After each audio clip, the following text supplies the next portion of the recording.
Un carrot cake pour chien. Rendez-vous avec nous en cuisine pour connaître tous les secrets d'un carrot cake sain et délicieux pour ton loulou. En ingrédients, il te faudra d'abord 2 carottes pour l'apport en vitamines A, B et C, 3 œufs pour l'apport en protéines et acides aminés essentiels, une cuillère à soupe de miel, je l'ai choisi cru, de thym et de forêt pour les vertus antiseptiques, antibactériennes et antioxydantes. 65 g de beurre de cacahuète que tu peux trouver sur notre site en version classique ou calmante selon le profil de ton chien. Ça apporte des protéines et des bonnes graisses pour ton loulou. Un yaourt à la grecque, ça lui apporte des protéines et surtout des probiotiques bons pour sa digestion et son système immunitaire. De la cannelle de Ceylan, excellent antioxydant et qui contribue à faire baisser le taux de glycémie. 2 cuillères à soupe d'huile de coco, très stable à la cuisson et qui apporte un petit goût sucré. 50 g de petits flocons d'avoine et 50 g de farine de sarrasin pour une recette sans céréales, uniquement 100 g de farine de sarrasin.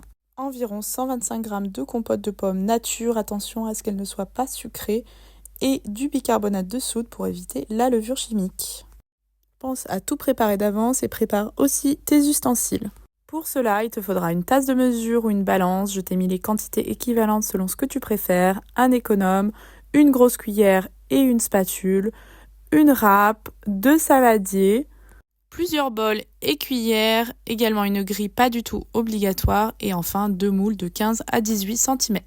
C'est parti pour la préparation. D'un côté, le mélange humide, on incorpore les œufs, le beurre de cacahuète, le miel, attention à bien utiliser une cuillère en bois pour garder tous les nutriments, une petite lichette pour le loulou. On ajoute ensuite l'huile de coco, on pense bien à mélanger soigneusement à chaque étape. On y incorpore les carottes et la compote de pommes. On prépare le mélange farine, avoine, bicarbonate et cannelle. On mélange le tout.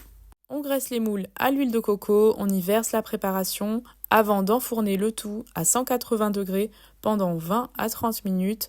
Évidemment, pensez à contrôler la cuisson avec un petit pic en bois. Pendant ce temps-là, on prépare le frosting à base de yaourt à la grecque, un peu de beurre de cacahuète et une lichette de miel. Une fois cuit, on attend que ça refroidisse, on démoule et on commence la décoration avec le frosting. Sur les 2 étages, on n'oublie pas d'en faire goûter à son loulou, après tout, c'est son gâteau.